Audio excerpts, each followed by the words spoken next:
Linda, starting tomorrow, our parents are moving in with us.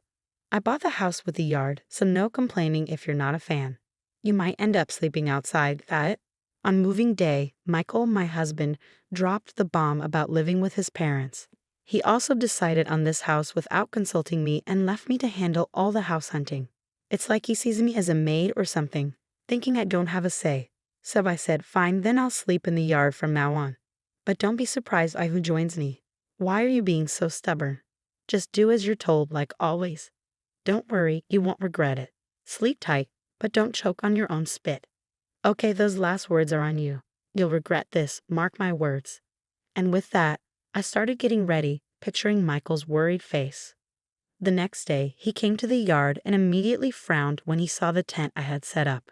He stopped in his tracks, looking puzzled as he approached. Linda, why are you pitching a tent? You said you'd sleep in the yard, so I'm just using my camping tent. It's spacious out here, I replied calmly, stepping out of the tent with a smile. Michael frowned even more and muttered, "You'll regret this. Sleep however you like, but don't say I didn't warn you." He didn't think I actually sleep outside. You're ridiculous, you know. Even if you like camping, setting up a tent in your own yard is just embarrassing. Michael mocked with a smirk, but I stood my ground, ready for my comeback against him. My husband still had that smirk on his face, but inside I was quietly amused. Just then, my in-laws arrived. They seemed taken aback by the sight of the tent, whether they understood what was going on or not. I felt a bit relieved, hoping their presence might calm my husband down a bit. When I greeted them, they looked puzzled and asked about the tent. Linda, why is there a tent in the yard? Are you planning a camping trip? They inquired, clearly curious. Before I could respond, my husband jumped in. Oh, Linda wanted to sleep outside. She's a big fan of camping, you know, he said, smoothly lying through his teeth. I couldn't believe how composed he was while deceiving them. But my in-laws accepted it without much fuss, knowing my love for camping. Just be careful not to catch a cold, they said with concern before heading into the house. Now, go make dinner, and don't say anything unnecessary to my parents, all right? My husband resumed his usual commanding tone after the in-laws left, but I shot back, sure thing. I'll cook for 5 then. Can a housewife even count? It's just the 4 of us. You, me, and my parents. Stop being dense and start cooking. You're getting on my nerves. Grumbling, my husband made his way to the new house. Suddenly, he froze in shock as a man emerged from the tent, unzipping it slowly. The yard fell silent. My husband's face registered a mix of confusion and astonishment. He tried to speak but couldn't find the words. Sorry to intrude, the man said. Why is Jim here? What's happening? This man was my husband's boss, Jim, someone my husband couldn't underestimate. It was understandable that he was taken aback to see Jim coming out of the tent where I had slept. Could it be that Linda and Jim are having an affair? Remember what Linda said yesterday, don't regret whoever I sleep with. Is she referring to an affair? What do you mean? That's not possible. Jim just got here about 30 minutes ago. I also enjoy camping. I was simply waiting in the tent until Masayoshi woke up, my husband explained, his face draining of color as if he could hear the gravity of the situation. Our private conversation had been overheard by Jim. I had heard from Linda before, but I didn't want to believe until now that you were hiding your true nature and mistreating your wife. Jim spoke slowly and calmly, but his words carried a hint of anger towards my husband. Panic swept over my husband's face, and his body began to tremble. No, that's not it. I was just being a bit firm. It's not mistreatment or anything. Just firm, he stuttered, but it didn't seem convincing to me.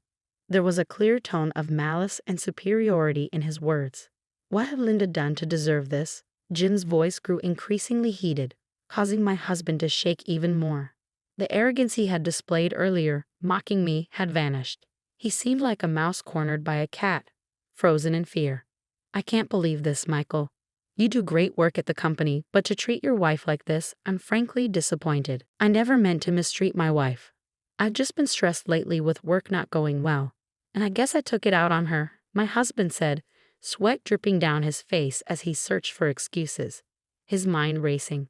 Despite what Jim said earlier, my husband was highly respected at work, not just for his job performance but also for his character. If you didn't know better, you wouldn't believe he could treat his wife poorly. But both Jim and I knew the truth.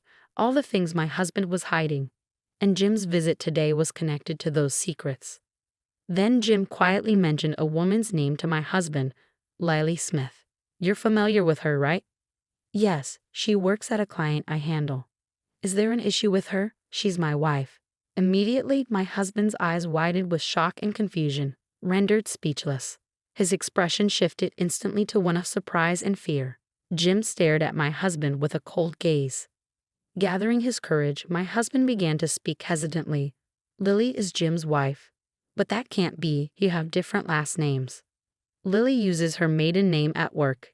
It's easier for everyone if she's referred to by the name they know. Many women at her workplace do the same. I didn't know anything, and I've made a terrible mistake. In truth, my husband was having an affair with Lily Shimamoto, unaware that she was his boss's wife. Jim had come today to address the affair. I was truly stunned when I learned about your affair, especially that the other woman was my wife. This isn't something that can be shrugged off as a misunderstanding, and regardless of who the other person is, having an affair is unacceptable, Jim stated firmly. You heard it from Linda. Hey Linda, how long have you known? Since when? I've known for several months, since around the time Michael started to withdraw after learning about my infertility, I responded. The catalyst for my husband's mistreatment was my infertility discovery. While undergoing treatments, my husband was unsupportive and distanced himself, leaving me feeling alone. One day, when he claimed he was on a business trip, I accidentally witnessed him leaving for a romantic getaway. That's when I decided to investigate his affair, leading me to discover that his mistress was his boss's wife. Empowered by this revelation, a thirst for vengeance ignited within me. Then my husband floated the idea of purchasing a house in the countryside. His proposal became the catalyst for propelling forward my revenge scheme. I closely monitored his actions and meticulously crafted my plan for retribution, which led to the current circumstances. Michael, you claimed you wanted children, so I decided to redouble my efforts with the infertility treatments. But instead of standing by me, he began to ignore me completely. You left me for Lily, didn't you? You just admitted you never meant to mistreat me, but you were doing it on purpose, weren't you? You were pushing me to my breaking point, aiming for a divorce. Keeping me in the dark about living with your parents was all part of the torment, wasn't it? What do you have to say? Every word dripped with fury as my husband stumbled over his response. I could see that I had hit a nerve. With a piercing stare, I locked eyes with my husband, while Jim's gaze conveyed a mixture of disappointment and disdain. My husband's face turned pale, and his body shook, but he pushed himself to speak, adamantly denying the truth. I admit I may have been tough on Linda, but I strongly reject the accusations of an affair. It's just a baseless claim from Linda and Jim. There's no evidence, right? Linda mentioned a romantic trip, but I simply ran into Lily by chance during a business trip. We had meetings and went for drinks because of work, but there was no affair. I understand, indeed, there's no evidence. We haven't prepared any, right? There's no proof, but you're definitely having an affair. Admit it and apologize to Jim first. Linda, enough now. I didn't have an affair. If you want me to confess, show me the evidence. Don't act all high and mighty and order me around. My husband erupted in anger, his words aimed at me without restraint. The tension in the air crackled with my husband's fiery rage, a clear sign that he felt cornered with nowhere to hide his true self. Unknowingly, he was digging his own grave. What's the matter, Michael? Why are you shouting like that? It's echoing inside the house, I remarked, bewildered by his outburst. Oh, isn't that gentleman over there JLI? I'm terribly sorry for causing a disturbance. Actually, I came today to discuss Michael's affair, Jim announced calmly. The in-laws were undoubtedly stunned by Jim's words. They stood frozen, mouths open in disbelief, as a heavy silence settled over the scene. After a tense 10 seconds, Michael's father-in-law cautiously spoke up. Is it true about the affair, Michael? I find it hard to believe Jim would joke about something like this. Can you explain so we can understand? Dad, it's not true. I'm innocent. Jim is just assuming I'm guilty without any evidence. I swear I haven't done anything like that. You can trust me. Linda, what's happening? I don't understand anything, Mother, Michael protested. I'm sorry to have startled you, but what Jim is saying is true. Michael has been having an affair, and the other woman is Jim's wife. Now, I will prove it, I stated firmly. With that, I pointed to a specific spot. Michael and the in-laws followed my gaze, but all they saw was the tent in the yard. Confusion etched their faces, but they were about to witness something shocking. "I'm so sorry," Lily apologized as she emerged from the tent. Jim hadn't arrived alone. Lily had accompanied him. Thus, the entire conversation had been overheard by Lily as well. Meeting Lily for the first time, the in-laws were startled to see an unfamiliar woman stepping out of the tent. Meanwhile, my ex-husband was profoundly shaken by the realization that his affair partner had been nearby all along. "We don't need evidence, Michael. Lily has already fully admitted to the affair." "Actually, we do have evidence, but having Lily confirm it seemed quicker. I also wanted to see your reaction, and you certainly revealed your true colors. Unknowingly, you were digging your own grave. Bringing Lily here, has she already told you everything?" Michael's question prompted Lily to nod silently. Once again, Michael's body trembled, and his face drained of color. "Father, mother, as I mentioned earlier, I have been mistreated by Michael. I wasn't even informed about this living arrangement. I had to sleep in a tent in the yard because Michael ordered it. He treated me as disposable because of my infertility and chose to have an affair with Lily. I don't understand, Michael. You told us changing our environment might improve the chance of fertility treatments. Was that all a lie? You said you would support me, right, Michael? Instead of supporting me, you were planning to abandon me." I confronted, the disappointment and anger of my in-laws finally bringing Michael to his knees, where he prostrated himself on the ground, rubbing his forehead fiercely against the earth. "I'm truly sorry. I was shocked to discover Linda's infertility. Having children was my dream, so I thought if I couldn't have children with Lily, I'd need to remarry someone else. That's when I met Lily, thinking she could fulfill my dream."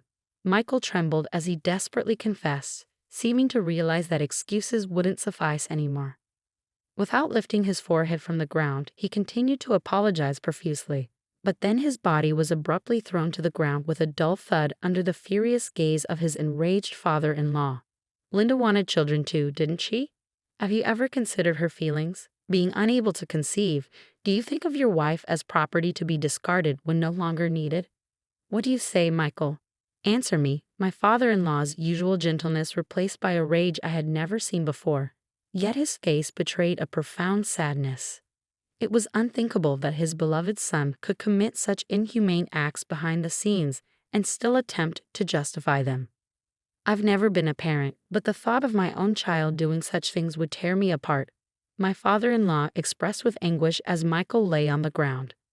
His mother approached with a similarly pained expression. "Michael, I'm going to divorce you and claim alimony for the mental anguish you've caused," she declared, presenting the already filled-out divorce papers. Michael, still prostrate, took them. However, in a shocking turn, he retorted, "Dad's right. A wife is just property to me, disposable when no longer needed.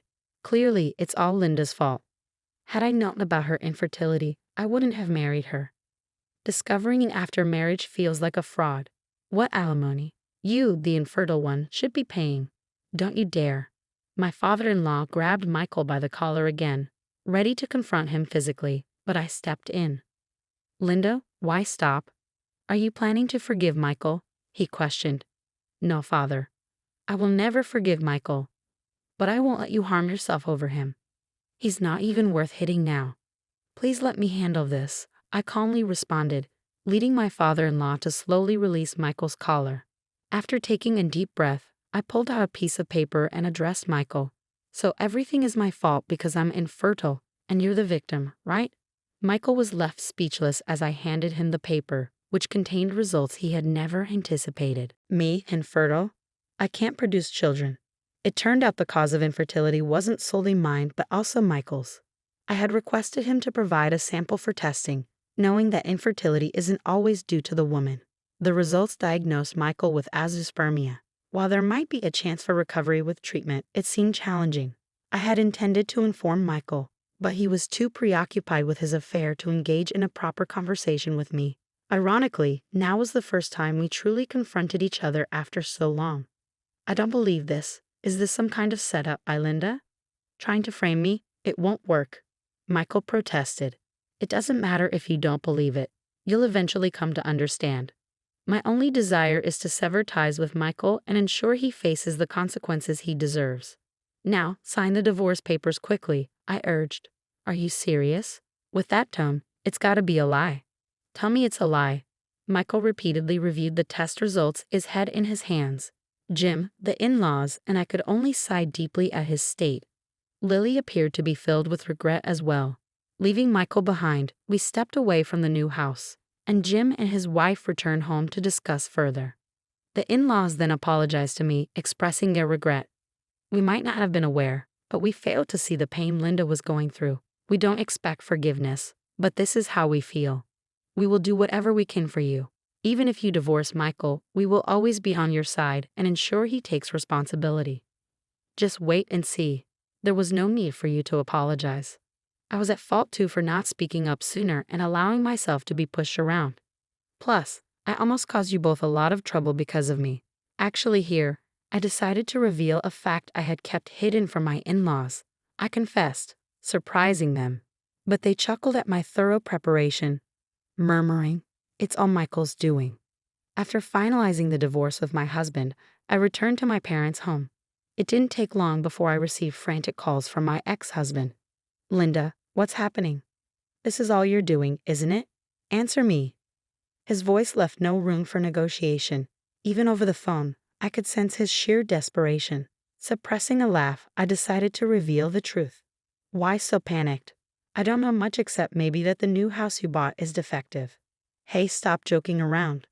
I just realized it's uninhabitable because I've been too frantic to notice. What are you going to do about this?"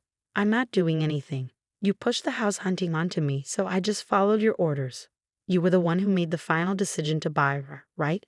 Is there a problem?"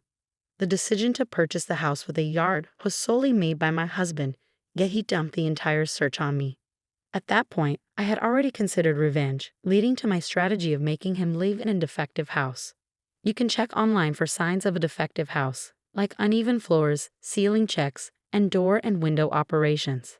I created a checklist and went to the viewings, choosing the property with the most issues. My ex-husband's reaction confirmed that my plan had indeed worked. The only miscalculation was his secret plan to live with my in-laws, which could have caused them great trouble. Thankfully, they now live peacefully elsewhere, away from him. "Linda, help me out. I can't afford to move with the alimony payments and I've lost my job. There's also the fertility treatment.